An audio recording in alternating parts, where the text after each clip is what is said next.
Kaynes Technology Q2 and H1FY26 earnings conference call, hosted by Axis Capital Limited. As a reminder, all participant lines will be in the listen-only mode, and there will be an opportunity for you to ask questions after the presentation concludes.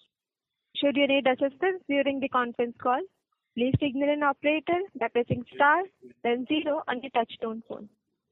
Please note that this conference is being recorded. I now hand the conference over to Deepak Agarwal from Axis Capital Limited. Thank you, and over to you, sir. Thank you, Ikra. Good morning, everyone. On behalf of Axis Capital, I would like to welcome you all to the Q2FY26 earnings call of Kaynes Technology India Limited. We have with us the management today being represented by Mrs. Samita Ramesh, Chairperson, Mr. Ramesh Kannan, Executive Vice Chairman, Dr. Muthukumar Narayan Swamy, Managing Director, Mr. Rajesh Sharma, Chief Executive Officer, Mr. Jairam Sampath, Full-Time Director and Chief Financial Officer. Now, I'll hand over the floor to the management for their opening remarks, post which we'll open the floor for Q&A. Thank you, and over to you, sir. Good morning, everyone. This is Ramesh Kannan here. On behalf of Kaynes Technology team, I would like to welcome everyone to the earnings call for Q2 FY26. Mrs. Savita Ramesh, Chairperson of our board, Dr. Muthukumar Narayan Swamy, our Managing Director, Mr. Jairam Sampath, our Whole-Time Director and CFO, Mr. Rajesh Sharma, our CEO, Mr. Sumit Varma, Investor Relationship, and MUFG IR, our Investor Relationship partner. Let me begin with a brief overview of our financial performance for Q2 FY26. Our total revenue stood at 9,062 million, reflecting a year-on-year growth of 58%. Operational EBITDA for the quarter was 1,480 million, registering a growth of 80% over the same period last year. This translates into an EBITDA margin of 16.3%, an expansion of 190 basis points year-on-year. Profit after tax came in at 1,214 million, representing a PAT margin of 13.4%. These results reaffirm that meaningful growth comes from the alignment of vision, strategy, and disciplined execution, a balance that enables us to build capabilities, deepens partnerships, and shape the future of electronics manufacturing. As we are successfully transforming from being an electronic manufacturing service EMS player to a fully integrated electronic system design and manufacturing ESDM company with enhanced ownership across the product lifecycle. This integrated approach allows us to build deeper, longer-term relationships with global customers and deliver differentiated values. This quarter was a defining one for Kaynes Semicon and for India's semiconductor ambitions. At our Sanand OSAT facility, we reached an important milestone by successfully delivering India's first commercially manufactured multi-chip module, IPM5, in collaboration with Alpha and Omega Semiconductor and Mitsui and Company. This achievement is not just a technical breakthrough, it symbolizes India's coming of age in high-value semiconductor manufacturing. Our anchor customers, AOS and L&T Semiconductor, represents the trust and confidence global and domestic leaders have placed in Kaynes' capability to deliver world-class solutions at scale from India. These partnerships span multiple geographies and business ecosystem, underscoring our role as a bridge between global innovation and India's manufacturing strength. Further, our strategic collaboration with Infineon marks Kaynes' entry into MEMS-based true wireless stereo packaging, strengthening our participation in the fast-growing consumer and IoT electronics segment. Together with Infineon, AOS, L&T Semiconductor, and Mitsui, we are creating a powerful collaborative ecosystem that combines technology leadership, operational excellence, and trusted global relationships. Such partnerships are not just commercial alliances, they are building blocks of a new semiconductor ecosystem in India. They position Kaynes at the forefront of this transformation, enabling us to play a central role in making India a credible, competitive, and sustainable semiconductor hub of the world. With the Sanand OSAT facility now operational and ramping up capacity, Kaynes is not only contributing to India's goal of semiconductor self-reliance, but also helping shape its journey to becoming a new global leader in advanced electronic manufacturing. In continuation with our semiconductor journey, I did like to highlight the equally strategic progress we are making in the PCB manufacturing, the next cornerstone of India's electronics value chain. The recent Government of India approval for our advanced PCB manufacturing projects, including Kaynes, marks a watershed moment for nation's industrial and technological ambitions. It signifies not only policy support, but also India's readiness to lead the high-value manufacturing of critical electronic components. Globally, the PCB market is projected to cross $100 billion by 2030, and India's domestic market alone is expected to grow at a 20% CAGR, driven by demand from EVs, industrial automation, defense, and telecom sector. Within this landscape, Kaynes' upcoming multi-layer HDI PCB facility in Chennai will position us to capture a meaningful share of its growth. This expansion will not only reduce India's dependence on inputs, but also enable domestic value addition across the entire electronics chain, from chip packaging to system assembly. The PCB, often referred to as the backbone of electronics, determines the reliability, efficiency, and life of every device, from a medical monitor to a satellite system.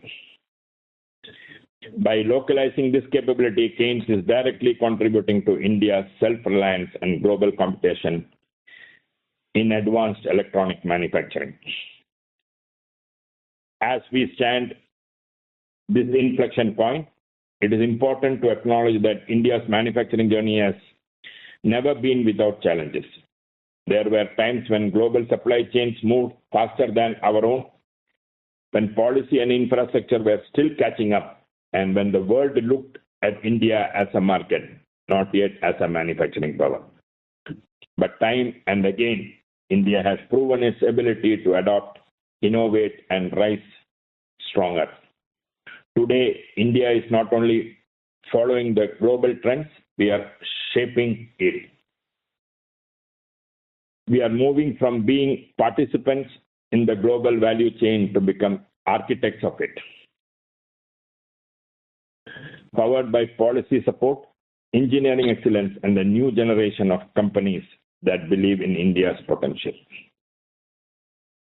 At Kaynes, we see the transformation not just an opportunity, but as a responsibility to prove that world-class innovation and manufacturing can thrive in India at scale with global quality standards.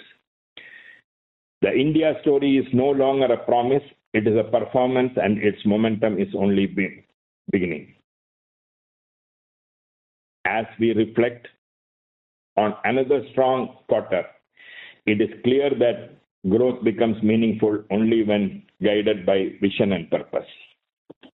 At Kaynes, our journey is driven by a single ambition: to build a globally respected technology enterprises that powers India's transformation into a deep tech and manufacturing leader.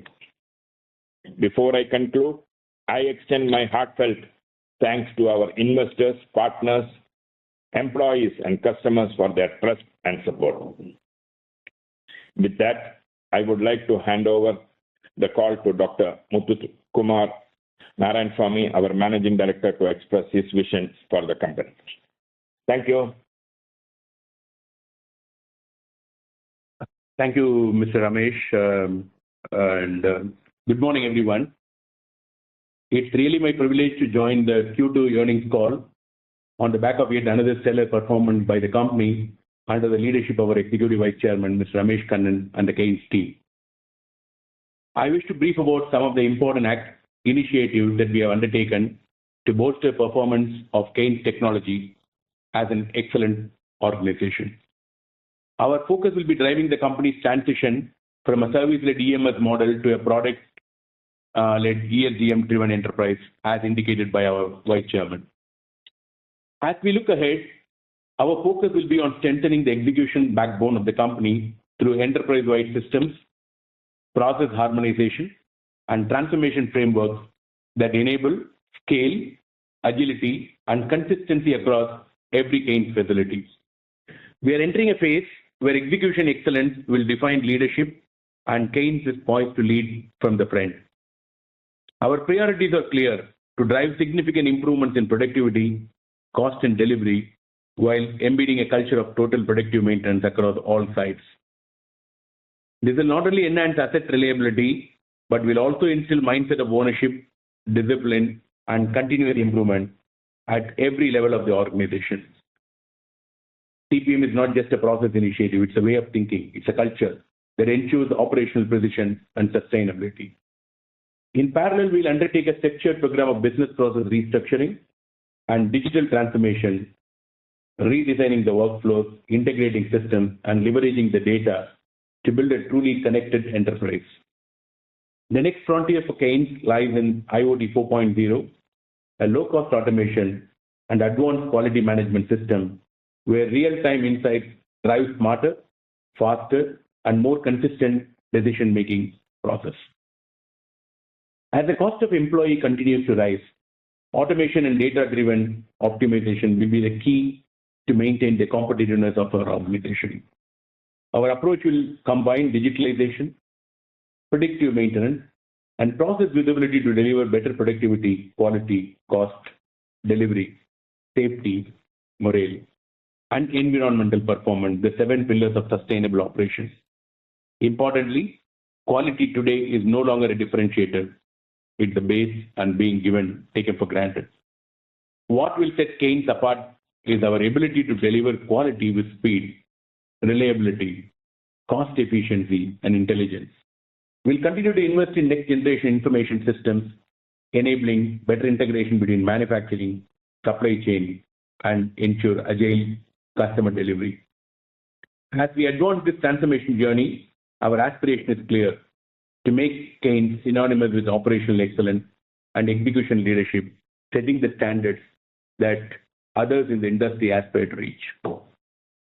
People define the strength of any organization. At Kaynes, we will focus on developing our talent pipeline and enabling more individuals to take on the leadership roles that shape the company's future. As the chairperson and vice chairman continue to tell, Kaynes' focus will continue to be on customer. We'll stand as a customer-focused company. We'll continue to focus on innovation and make sure that we constantly make improvements in every process, people, and product. And of course, people are our key. So a focus on customers, focus on innovation, and focus on people will make this truly a world-class organization. I'm confident with our talented team, shared purpose, and commitment to excel. Kaynes will continue to define the future of Indian manufacturing on the global stage. With this, I'd like to hand over a call to Mr. Jairam Sampath to take you through the detailed financial performance. Over to you, Mr. Jairam. Thank you, Dr. Muthukumar. And thanks to everyone for joining today's call. As we start a new quarter, I'm happy to share Kaynes Technologies' financial results for second quarter of FY26, and I will share with you the highlights of the same. Our revenue stood at 9062 million, reflecting a year-on-year growth of about 58%. Operational EBITDA for the quarter was 1480 million, registering a growth of about 80% over the same period last year. This translates into an EBITDA margin of about 16.3, an expansion of 190 basis points year-on-year. Profit after tax came in at about 1214 million, representing a PAT margin of 13.4%. Our current order book for Q2FY26, which stands at 80,994 million, compared to 54,228 million in Q2 of FY25. Also, let me take you through our robust half-yearly financial performance for the first half of FY26. The total revenue for H1 FY26 stood at 15,797 million, demonstrating a year-on-year growth of 47%. Operating EBITDA came in at 2,610 million, making it an increase of 75% year-on-year and resulting in an EBITDA margin of 16.5%, an expansion of 270 basis points over last year for the first half. Profit after tax reached 1,960 million rupees, corresponding to a PAT margin of 12.4%. These results underscore Kaynes' unwavering focus on maintaining industry-leading growth rates and best-in-class margins. Efficient working capital management, strategic supplier collaboration continue to drive the cash flow improvements and operational resilience, keeping us ahead in a dynamic industry. Kaynes' journey in Q2 of FY26 is marked by powerful synergies we continue to unlock through a backward integration into high-density interconnection PCB manufacturing and parallel integration into OSAT and semiconductor packaging. These moves not only streamline our production process and enhance the supply chain control, but also create margin-accretive opportunities and deliver sustainable value to our stakeholders. By connecting PCB and OSAT capabilities, we amplify innovation, operational efficiency, and product quality, yielding cost advantages and enabling Kaynes to serve end-to-end requirements for high-growth verticals. Inorganic expansion continues to be part of our strategic toolkit. Our integration of global businesses, especially August Electronics, further adds synergy, accessing new talent pools, customer bases, and high-margin markets.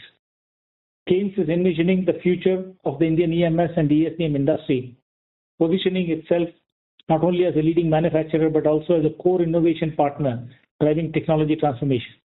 We are building capabilities that extend beyond traditional manufacturing to encompass embedded systems design, advanced prototyping, and seamless integration across electronic systems. This forward-looking approach enables us to co-create next generation of products with customers, delivering holistic end-to-end solutions that are agile, scalable, and innovation-led. With our expanding expertise and technological depth, Kaynes is set to shape the future landscape of India's electronics sector, empowering it to be a global hub of engineering excellence and product innovation. With this, I complete my initial remarks, and I would like to place on record my heartfelt thanks to the Axis Capital team for hosting this earnings call. I'd like to thank all the participants for committing their valuable time on a holiday, especially for attending this call. So I hand it over to the Axis Capital team for creating the question list, and then we are all here to answer them. Thank you very much. Thank you very much. We will now begin the question and answer session. Anyone who wishes to ask a question may press star and 1 on their touchtone telephone. If you wish to remove yourself from the question queue, you may press star and 2. Participants are requested to use handsets while asking a question. In order to ensure that the management will be able to address questions from all the participants in the conference, kindly limit your questions to 1 per participant. Should you have a follow-up question, please rejoin the queue. Ladies and gentlemen, we will wait for a moment while the question queue assembles.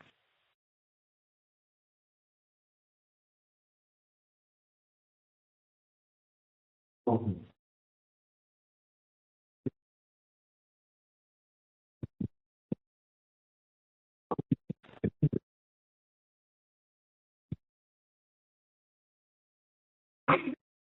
The first question is from the line of Deepka Krishnan from Kotak IE. Please go ahead. Hi, sir. This is Deepak Krishnan from Kotak. Maybe just, couple of questions from the cash flow perspective. We still see, receivables are up, say 600 crores and, in the other current assets, we've not seen a major decrease. So just wanted your thought process in terms of how do you see operating cash flow by the year end, and also the status of the 300 crore smart meter receivables. And maybe just, two other bookkeeping questions. We've seen a substantial jump in other income this quarter and, other expense going down. So we understand part of the other income is the QIP income, but other than that, are there any gains in other income or any sort of reversals in other expenses, if you can sort of, clarify on these 3 points? Yeah, sure, Deepak. Thank you. Thank you for attending the call. So firstly, regarding the cash flow, we're completely aware. One, we made a small breakthrough of which we have been talking about whenever we have met you all, which is the other non-current assets, which represents receivables not due, but to be paid over a longer time frame by the customer. So we have done experimentally about 60 crores of such discounting this quarter, and we've been successfully able to do that, and documentation, etc. So that's off our books right now. So we hopefully next 6 months we will remove the remaining old legacy receivable which is not due, and we will take it off the balance sheet. So that's one thing which will give us a good close to about 300 crores of money into the system. And if you see the operating cash flows negative at about 180 crores or so, could have been perhaps mitigated if we had done this exercise this quarter itself. And we are pretty confident that as the second half goes by, the volumes also will increase dramatically, more than 50-60% of the first half volumes. And so we think that we'll be able to give you a positive OCF, a significant positive OCF by the year end. As far as the other income is concerned, these are the QIP proceeds that are yielding some interest. And other expenses, there are no major things to report by. It is just a part of normal course of business. So these are the few clarifications to your questions.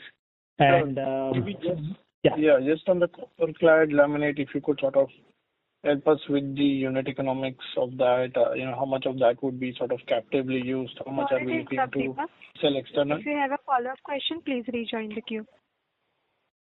Okay. We will come back to you, Deepak. Anyway, thanks for these questions. Sure. Next question. Thank you. The next question is from the line of Saksham Mongia from Diamond Asia. Please go ahead. Good morning, sir. Thank you for the opportunity. I hope I am audible. Sir, I have just one question. We were not able to maintain the guidance for this quarter, and the same situation occurred in one of the previous quarter last fiscal year as well. So could you please share the full year guidance and what gives the company the confidence to achieve it? And also, what are the strategic steps that are being taken to ensure that we meet our guidance? This is from my answer. Thank you for this question. It's an important question. See, fundamentally, we look at ultimately at the end of the day, what matters to us is a long-term sustainable profit, and that is driven by long-term sustainable profitability of all products across all verticals, and also a good, healthy order book. Yeah, there are between quarters there are some small, let's say, ups and downs in the execution of orders, which is driven more by some supply chain related problems and so on and so forth, which we are also nailing down. But if you look at our order inflow, see the total order stood at about 8,000 crores or so, and the monthly order inflow has gone up compared to the first quarter, which is what defines actually the health of the business. And so an upswing in that essentially means that there is good strong traction in the customer. So if there are some small tweaks to be done with our supply chain and all that, and make sure that we start delivery, So quarterly basis, you might see some little dips here and there, but we are pretty confident that we will hit the annual number for our profits as well as operating EBITDA, and broadly reach the revenue targets also that we have mentioned. As you know, this quarter we have also integrated August Electronics, and I'm happy to tell you that they also have quite as expected a robust business with profitable customers. And as I speak to you today, one of the very large companies in the world, they are visiting our facility in Chamarajanagar to qualify us. And those of you whom I have met earlier, I have mentioned to you that we will do Industry 4.0 equipment, which is RF testing equipment for these chaps. So the business is pretty strong. Profitability is on the upswing. It is not merely in one particular area, it is in all the areas. In fact, across the verticals, we have had gross margins sustaining up and showing up. In fact, this particular quarter, we had somewhat smaller percentage of industrial, and still the total profits went up because of operating leverage. So we continue to do that, and in the second half also, you can expect this trend to continue. Next question. Thank you, sir. Thank you. The next question is from the line of Pranjal from Morgan Stanley. Please go ahead. Thanks for taking my question. My question is on the recent projects that we have won on the bareboard PCB. So if you could just kind of highlight in terms of are we looking for any technology collaboration here, and what the indicative equity proportion could be with the tech partner, and any ballpark margin guidance that you could kind of elaborate in terms for the HDI capacity that we are kind of setting up. Yeah. So firstly, margin guidance I cannot give you at this point in time. The factory is just coming up. But suffice it to say that it's definitely going to be higher in terms of whatever the total consolidated margins there are. In fact, significantly higher than this. And also the approval that we have got is for the second phase of our expansion into the PCB, for which we are in the process of.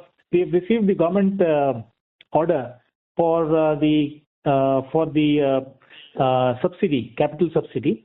So the first phase of this particular thing, we are doing it in Chennai, Oragadam, and the second phase for the balance, for which the Honorable Minister for Information Technology and Railways had issued us the government order.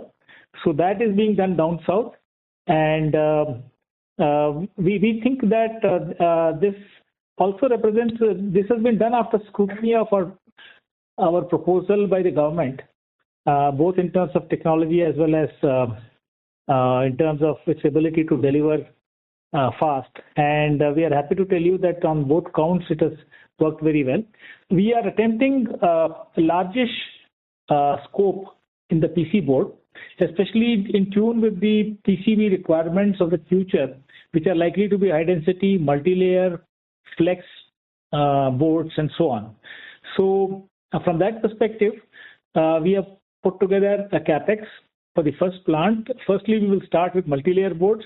We are attempting to do up to about 76 layer boards. And then secondly, we will implement HDI. Concurrently, we will implement the flex board, and then of course the high density interconnection. So there are many customers. We have about 16 customers who have having strong interest. And we think that by the end of this year, the plant should be ready. And at least the phase one in the Oragadam area. And once that is ready, then maybe some customers' approvals also will be there, and we'll start shipping, like I have communicated earlier, from the month of April onwards. And we are also covered under, as you know, PLI scheme. So we'll have clear 6 years of coverage under the PLI.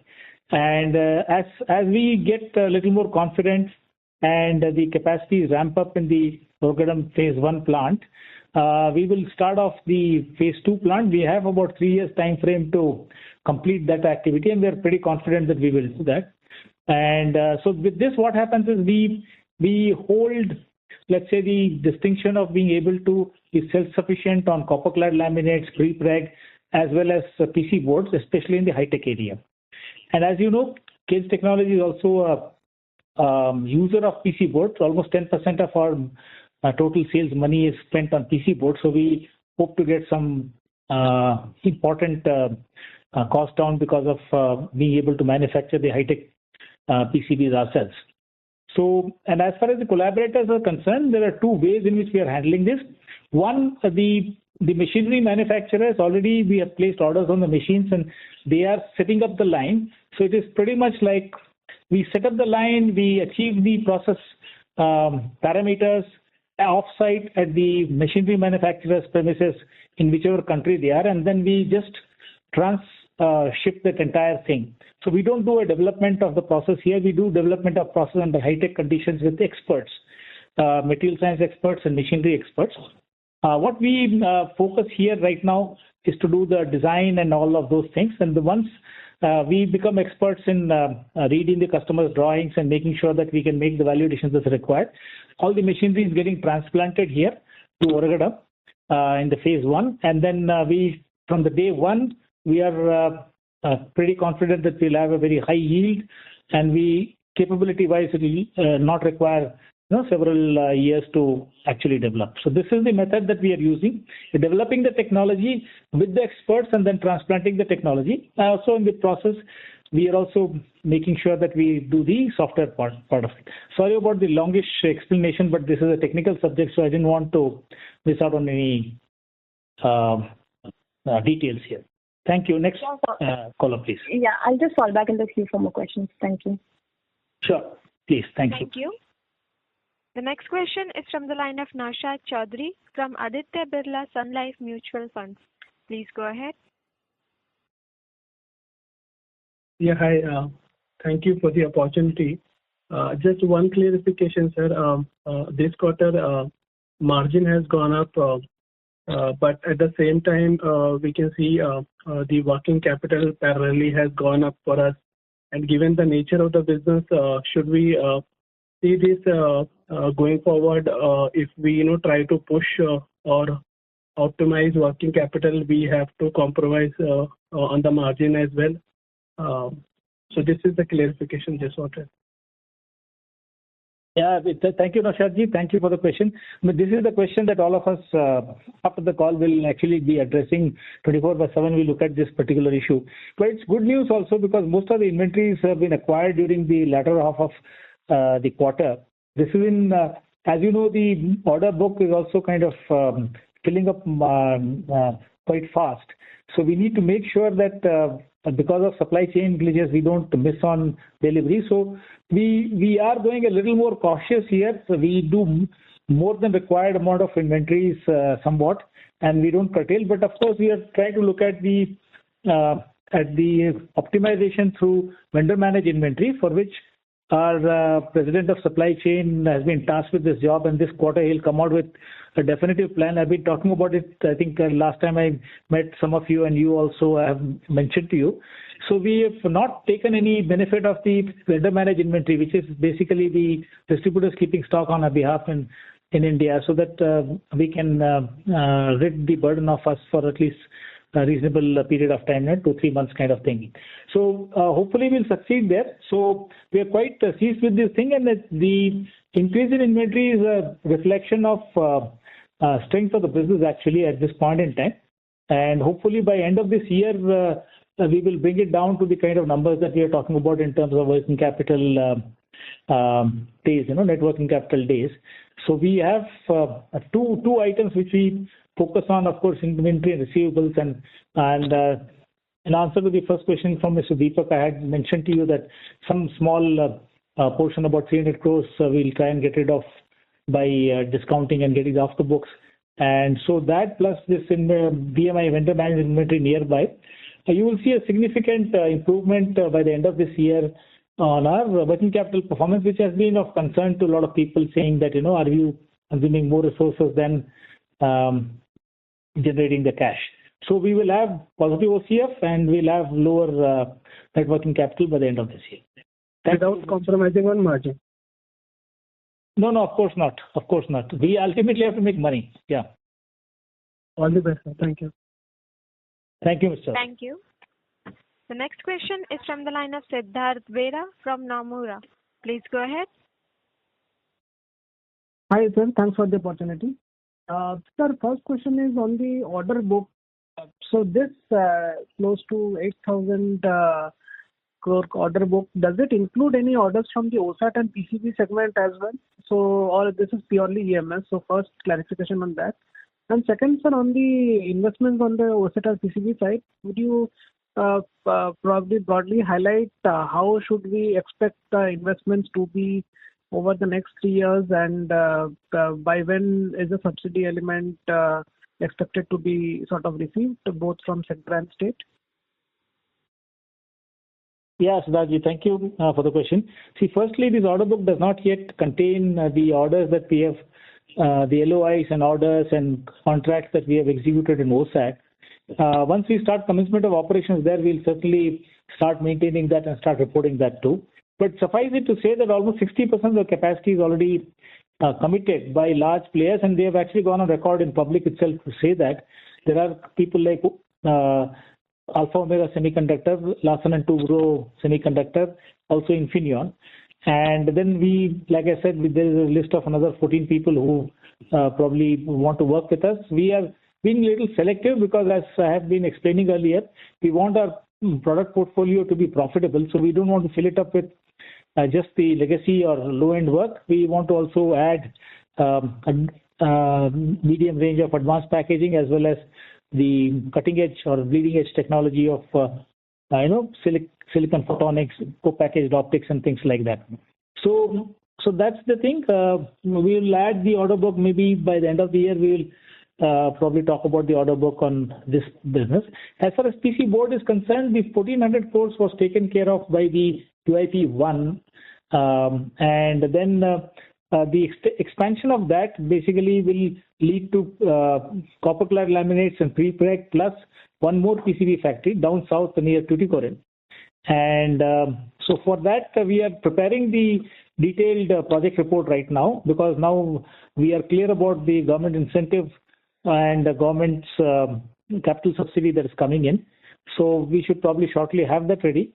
But it's as a broad guidance, I can tell you that the PC board factory in Chennai will start generating cash in a couple of years' time, and that cash will be sufficient to start our equity infusion into this particular project.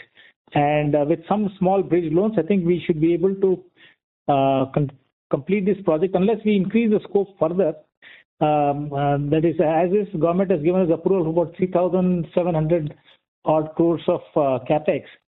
So I think we should be able to do this on our own steam with a mix of internal generation of cash as well as some small bridge debt. And so that's how we look at it, Siddharthji. Got it, sir. Thanks a lot. I'll come back in the queue. Thank you. The next question is from the line of Bhavik Mehta from JP Morgan. Please go ahead.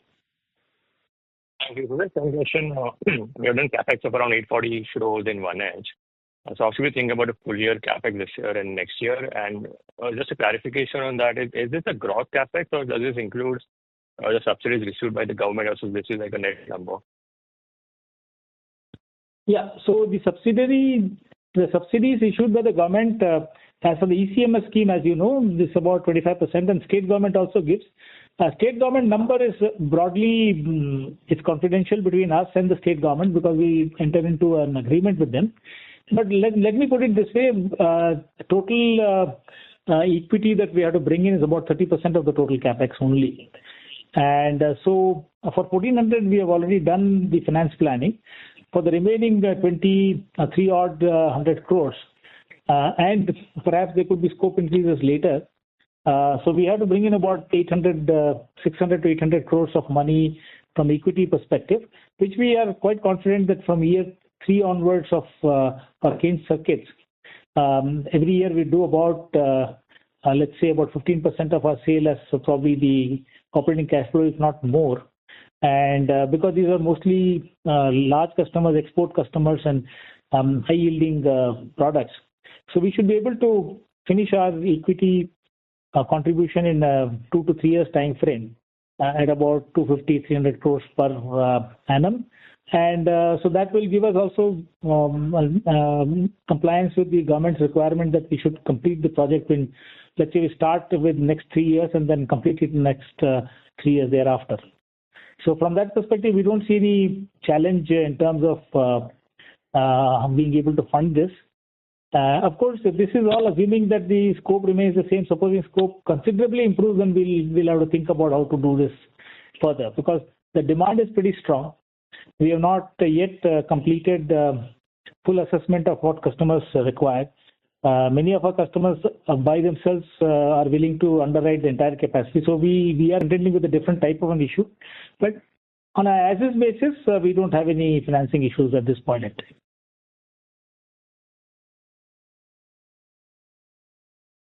Next question, please. Thank you. The next question is from the line of Meet Sinha from M. Acquire. Please go ahead. Yes, thank you. So just wanted to put a get a near-term perspective. You're talking about 4,500 crores in revenue for the year. Can you talk about the interplay between the different verticals? Seems like autos were probably a little lower than what we had expected. How do you think about railway? Where does that play? We saw some news stories yesterday about some rollout of Indian Railways, Vande Bharat trains being slowed potentially. And then if you can also, in that same context, talk about smart meters and aerospace, which is supposed to be a big second half driver. Thank you.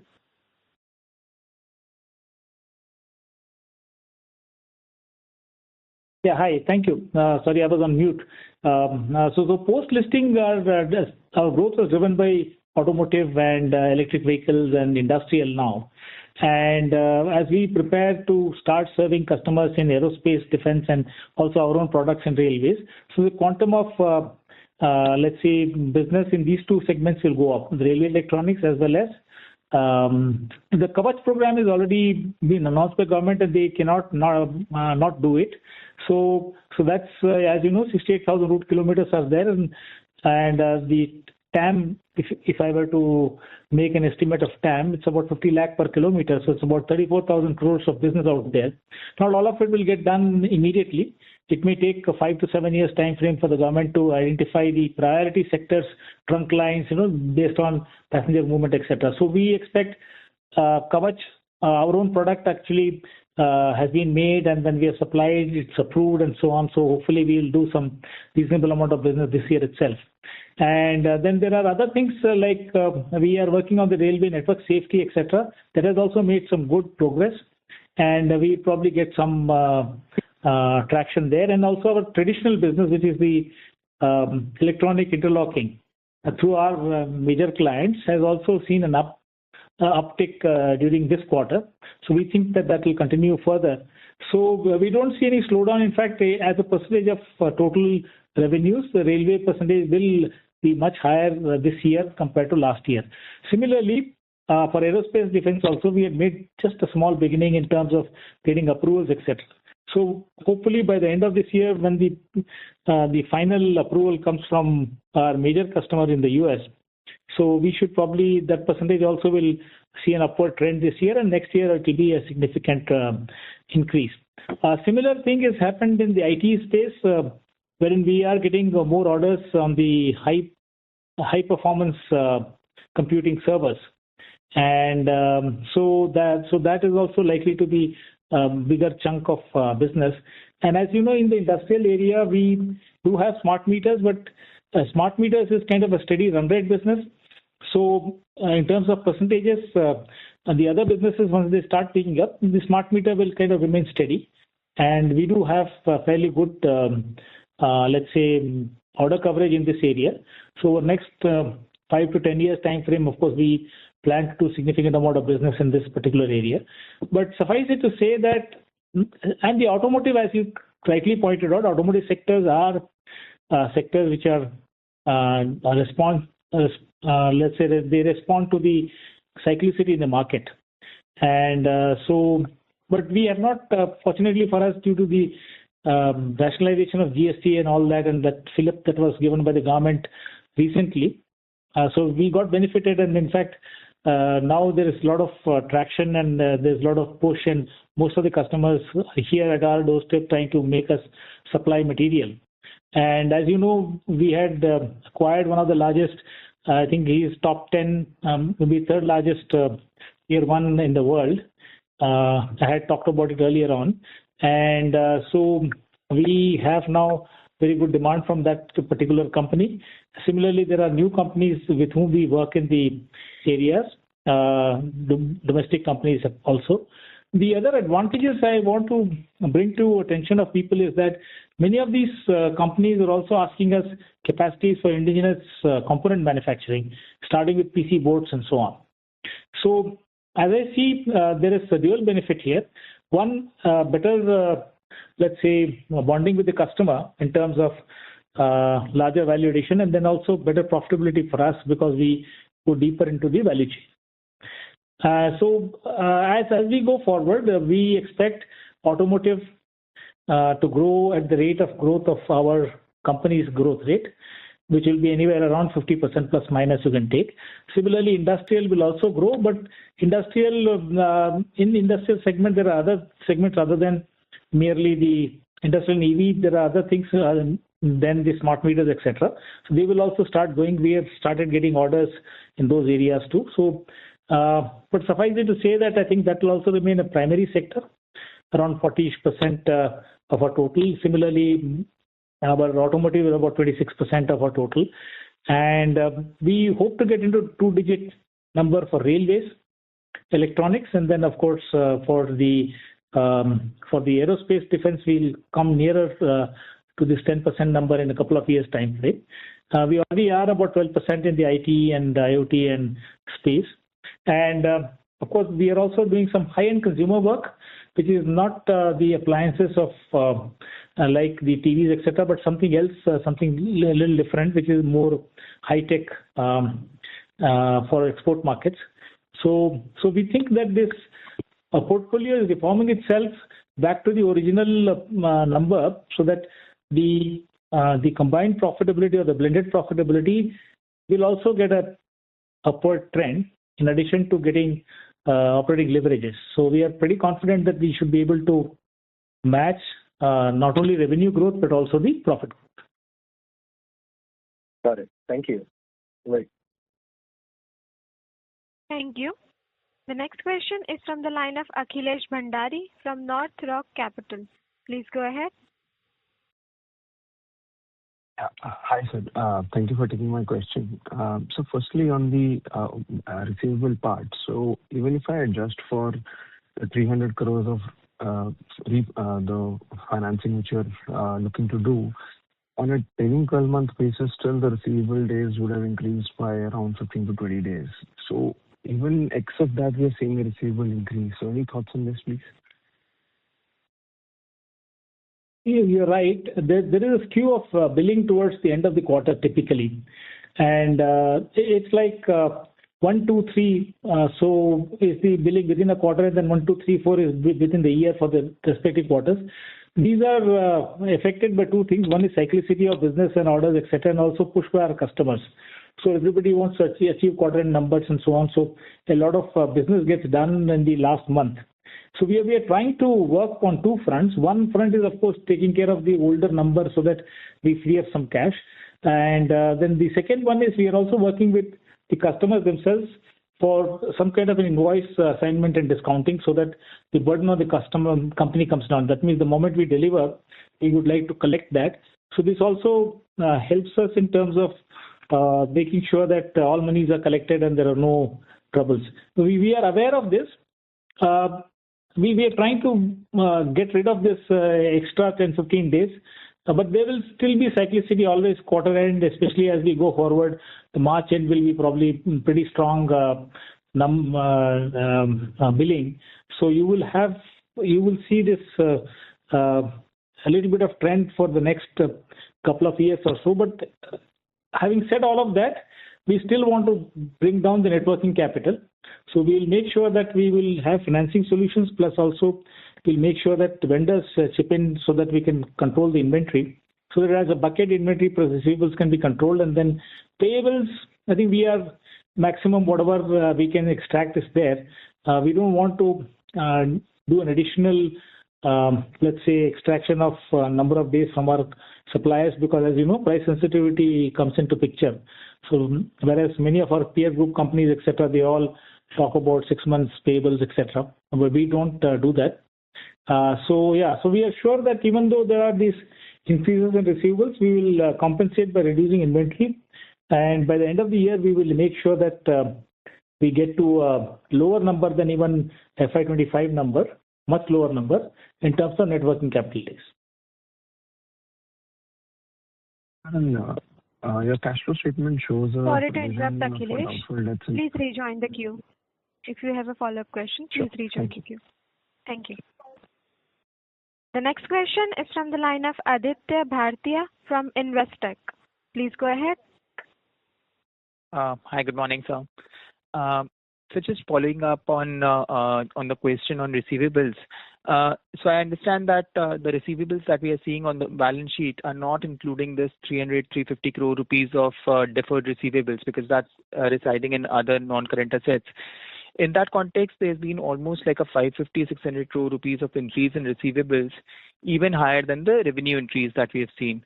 So just wanted to get your take on that, and how should we think about it going forward? And also just a related question that in the cash flow, we can see that there appears to be a provision for doubtful debts of around 55 odd crores. So what is in that in respect of? And if we adjust for it, then margins look even better. So how should we think about margins as well? Thank you. So see, about receivables, I gave a kind of detailed qualitative approach to the previous question itself. So like I said, the last month of any quarter is a bit heavy. So what happens is most of the customers give us 60 days and plus 60 to 90 days kind of payment term. Some are 30 days, of course. So 30 to 90 days payment term. And the profile of customers we are billing in the last month of the quarter is towards 90 days, then you will have larger than usual amount of receivables coming in. But two methods we are using. One method is, like I said, all the new customers which are coming in, which are larger customers, whether it's a large tier 1 guy or large US customer or something, they have already designated bank.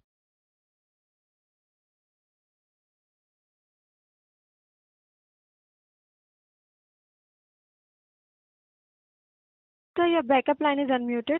Please go ahead. Yeah, sorry. Am I audible? Yes, you are audible, sir. Okay. So, like I said, all the large customers and large businesses going forward, we will make sure that discounted with the customer's bank or customer's financing agency. So we have registered with JP Morgan, we have registered with other banks, etc. And hopefully, by the time FY26 is completed, I think we will have on board at least 20-30% of very large customers whose receivables will probably not stretch up. So one is, and then second is of course the legacy receivable of which is receivable but not due, which is sitting on other non-current assets. We are trying to make sure that we have found a method now, so we should probably by end of the year discount it off and get it off the balance sheet. So these are the two methods we are making sure that we. And on the improvement front, what happens is if we ship to the customer evenly, so that has something to do with improvements in terms of our ability to ship evenly. So even within a month, first week to fourth week, there is an increase, right? So we are trying to see whether from day one we can ship material which is, let's say, required by the customer rather than wait for the end of the month. So these kinds of things will probably reduce our receivables and also inventory directly by about 5 to 10 days net. And in addition to that, of course, the other methods of VMI plus customer-led bank discount, and then of course factoring off our books. So these 3-4 methods we have to make sure that by the end of the year, you will probably see some reasonable improvement in this front. Sure, sir. And provision for doubtful debt that we are having of 55 crores? Yes, hold on. I will shift to the main line. Just keep it.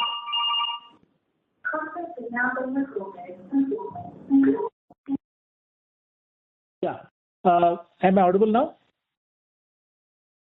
Yes, sir. You are audible. Yes, sir. You are. Go ahead. Yeah. So what was the question on the provision? I missed that during this. So, sir, on the cash flow side, in the cash flow statement, we can see that there is a provision of doubtful debts of around 55 odd crores that we have created in this first half. So, wanted to understand what is that in respect of, and if we adjust that, then it means that margins could have possibly been higher by even another 3 odd %. Yeah. So, just wanted to get your perspective on margins as well. Yeah. No. Obviously, the conclusions are right. They are arithmetically correct. But the fundamental thing is the provision is driven by accounting policies. Okay. Whereas just because we provide for it doesn't mean that we don't go and collect it. So we have done a lot of old collections and so on too.